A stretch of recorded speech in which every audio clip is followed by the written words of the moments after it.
Speaker sir, केवल एक प्रश्न का जवाब ओवैसी साहब दे दें कि बाबर को वो आक्रमणकारी मानते हैं या नहीं मानते? पुष्पमित्रा संघा को आप क्या मानते हैं? बताओ, पुष्पमित्रा संघा को आप क्या मानते हैं? जम्मू के वो कश्मीर के वो राजा को क्या मानते हैं जिसके पास एक फौज थी मंदिरों को तोड़ने के लिए? आप क्या मानते हैं? यही तो मैं कह रहा हूं कि निशिकांत दुबे 47 में आजादी मिली असदुद्दीन ओवैसी से बाबर की बात पूछ रहे हैं। तुम गांधी की बात पूछते, तुम बोस की बात पूछते, तुम जलियांवाला बाग की बात पूछते, तुम काला पानी में जो मुसलमान शहीद हो गए उनकी बात पूछते, मगर बाबर की बात पूछी जाती है।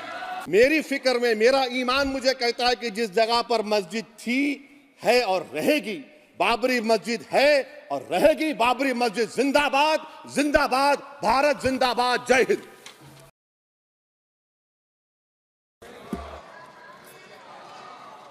श्री असदुद्दीन ओवैसी जी।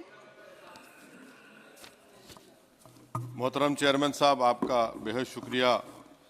मैं इस मोशन की मुखालिफत में खड़ा हुआ हूँ। सर, मैं शुरुआत में हबीब जालिब का एक शेर पढ़ना चाहता हूँ। आप उर्दू जानते हैं और लॉ मिनिस्टर भी उर्दू जानते हैं। हबीब जालिब ने कहा था कि हुक्मरान हो गए कमीने लोग, खाक में मिल गए नगीने लोग, हर मुहिब वतन जलील हुआ, रात का फासला तवील हुआ, आमिरों के गीत जो गाते रहे वही नामो दाद पाते रहे, रहजनों ने रहजनी की थी, रहजनों ने रहजनी की थी, रहबरों ने भी क्या कमी की थी। सर, मैं अभी सुन रहा था हमारे शिंदे ग्रुप के शिवसेना के पार्टी लीडर अपनी तकरीर कह रहे थे, कहा कि 6 दिसंबर में जब बाबरी मस्जिद को शहीद किया जा रहा था तो उस वक्त के वजीर आज़म नरसिम्हा राव पूजा कर रहे थे। आप ही ने कहा और कहा कि वो डिस्टर्ब नहीं करना। तो ये बड़ा अजीब मौका है कि बीजेपी की ताईदी पार्टी ये कह रही है कि नरसिम्हा राव ने कहा कि मुझे डिस्टर्ब मत करो, मैं पूजा कर रहा हूं, और जिसने रथ यात्रा निकाला, इन दोनों को मोदी सरकार ने इस मुल्क का सबसे बड़ा सिविलियन अवार्ड दे दिया, सबसे बड़ा सिविलियन अवार्ड दे दिया। तो ये बताता है कि इंसाफ जिंदा है या जुल्म को बरकरार रखा जा रहा है। तीसरी बात यह है कि सर, इस ऐवान में सियासी पार्टियां आएंगी, चले जाएंगी। आप आए, मैं आया, हम भी चले जाएंगे। मैं जमीन की ग़िज़ा बन जाऊंगा, ये ऐवान तो बाकी रहेगा। मगर सर, मैं ताजुब कर रहा हूं कि लोकसभा मुख्तलिफ आवाजों में कैसे बोल सकता है। लोकसभा तो एक ही आवाज में बोलना चाहिए, और लोकसभा भी भारत के संविधान आइन के बेसिक स्ट्रक्चर का ताबे है। और सर, ये इसलिए कह रहा हूं कि 16 दिसंबर को ये ले कर देता हूं, 16 दिसंबर 1992 को इसी लोकसभा ने एक रेजोल्यूशन पास किया था। आप इजाजत दीजिए तो मैं पढ़ता हूं सर। दिस हाउस, अच्छा, ये गुलाम नबी उस वक्त के मिनिस्टर थे, आज नहीं है, उनका नाम नहीं लेना चाह रहा था। This house strongly and unequivocally condemns the desecration and demolition of the Babri Masjid at Ayodhya by and at the instigation of forces represented among others by VHP, RSS and the Bajrang Dal, which has caused communal violence in the country. Such act of vandalism was carried out not only in violation of order of Supreme Court, but amounted to an attack on the secular foundations of our country. This House expresses anguish at the happenings and wishes to reiterate its resolve that it will ceaselessly endeavor to uphold the secular and democratic traditions of our country and for the maintenance of rule of law. और एक paragraph है, नहीं पढ़ूंगा। मैं ताजुब कर रहा हूं कि जब इस ऐवान ने एक रेजोल्यूशन पास किया तो हुकूमत आएगी जाएगी, और हुकूमत ये मोदी हुकूमत जश्न मना रही है जो 6 दिसंबर को हुआ। तो ये एक बात है सर। चौथी बात यह है कि सर, नहीं, 6 दिसंबर के ऊपर कोई जश्न नहीं है। राम मंदिर के निर्माण की जो प्रतिष्ठा हुई है उसको संबोधन कर रहा है, और वो सर्वोच्च न्यायालय के द्वारा तथ्यों के आधार पर दिए गए निर्णय के कारण से हुआ है।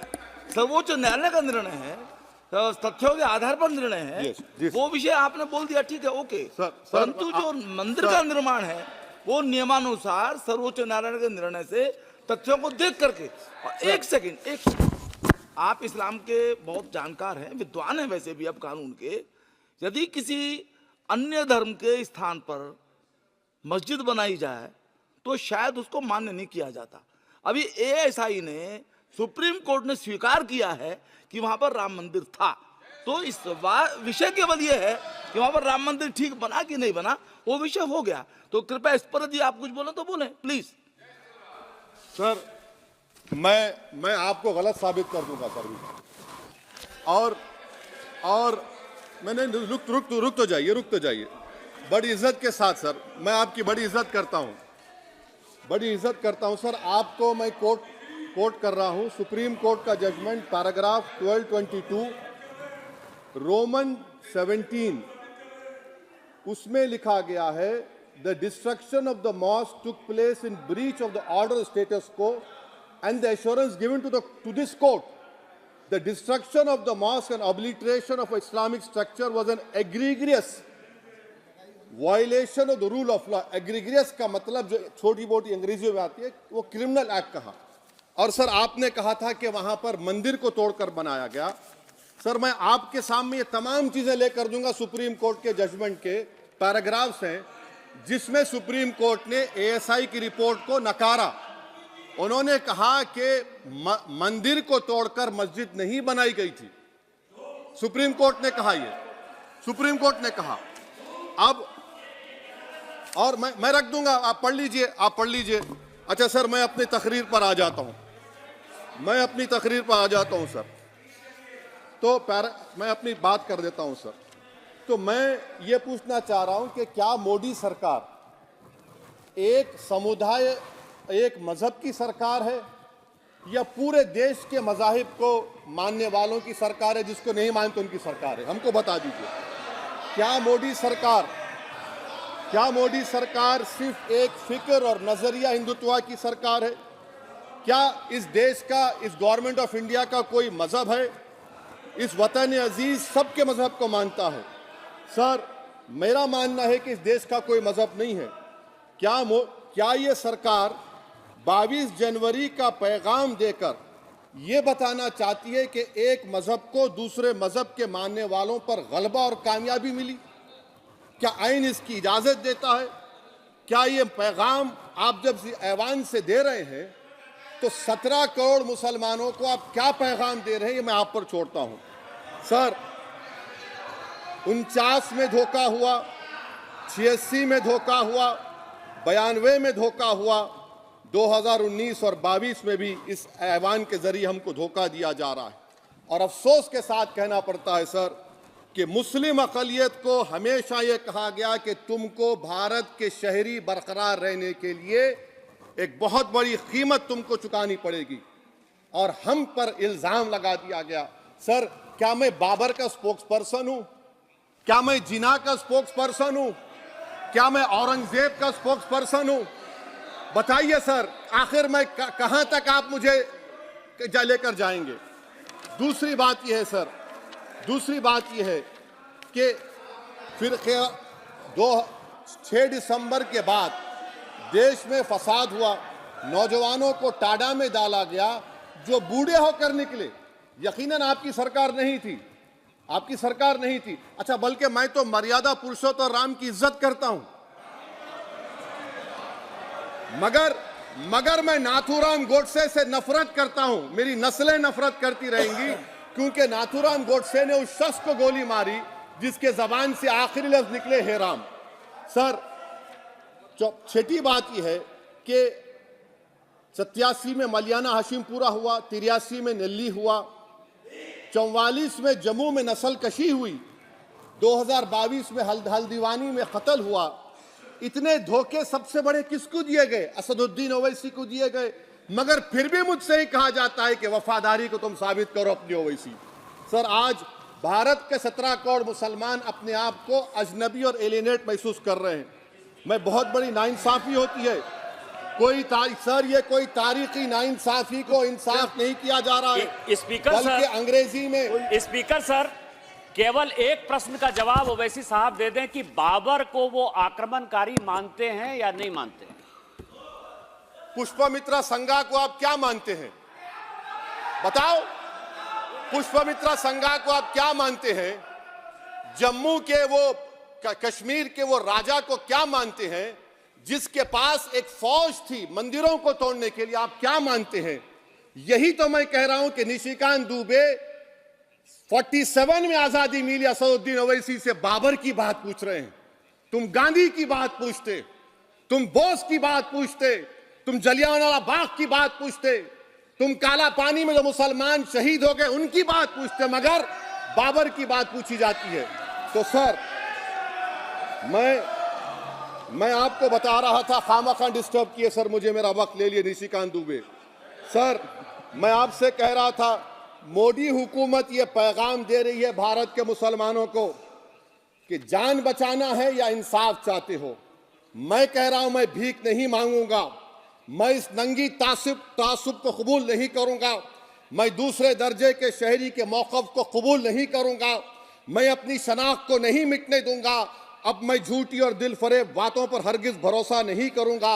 मैं वो काम नहीं करूंगा जो बीजेपी और नाम निहाद सेकुलर पार्टियां चाहती हैं। मैं वो काम करूंगा जो आपको पसंद नहीं है, संविधान के दायरे में रहकर। सर कंक्लूजन में मैं आपको बताना चाहता हूं कि आज इस देश को किसकी जरूरत है? इस देश को अयोध्या में, तारीख शायद नहीं पढ़ते होंगे, मौलाना अमीर अली कौन थे, पुजारी बाबा रामचरण दास कौन थे? अयोध्या के पुजारी थे। दोनों ने मिलकर अंग्रेजों के खिलाफ जंग लड़ी थी और दोनों ने, अंग्रेजों ने इनको गिरफ्तार किया और एक पेड़ पर मौलाना अमीर अली को और पुजारी रामचरण दास को फांसी दे दी गई। देश को इनकी जरूरत है। देश को शंभू प्रसाद, अचन खां, ये राजा देवी बख्श सिंह के फौज में थे, अंग्रेजों से मुकाबला किया, मुसलमान की लाश को जला दिया गया और शंभू प्रसाद को दफना दिया गया। इस देश को यह जरूरत है, देश को बाबा मोदी की जरूरत नहीं है। आज भारत को अयोध्या के मौलाना अमीर अली और रामचरण दास, अचन खान, शंभू खान की जरूरत है। सर मैं अभी सुन रहा था ये नाम निहाद सेकुलर पार्टियों के बयानात को। क्या होता है सर, आप खत्म कर रहा हूं, क्या होता है सर, जब काजी साहब गवाहों को लेकर दुल्हन के पास जाते कि तुमको निकाह कबूल है, तो दुल्हन शर्मा के खामोश बैठ जाती। तो इनकी खामोशी रजामंदी की अलामत है। जी जी। तो सर मैं खत्म करने से पहले ये बताना चाह रहा हूं कि जब वजीर आजम जवाब देंगे तो क्या वो भारत के 140 करोड़ जनता के लिए जवाब देंगे या फिर सिर्फ हिंदुत्व की फिक्र रखने वालों का जवाब? मैं खत्म कर जवाब देंगे। मैं ये देश, दुनिया, मुसलमान देख रहा है। सर मैं आपको ये भी बताना चाह रहा हूं, आखिर में कंक्लूड कर रहा हूं सर, 1 मिनट चाहिए, 1 मिनट चाहिए सर। सर मेरा मानना यह है कि आज मैं बहैसियत एक भारत के गयूर मुसलमान के, let me stand as a tall Indian Muslim and say that the light of Indian democracy today is at its dimmest today, sir. Sir, in conclusion, मेरी फिक्र में मेरा ईमान मुझे कहता है कि जिस जगह पर मस्जिद थी, है और रहेगी, बाबरी मस्जिद है और रहेगी, बाबरी मस्जिद जिंदाबाद, जिंदाबाद, भारत जिंदाबाद, जय हिंद।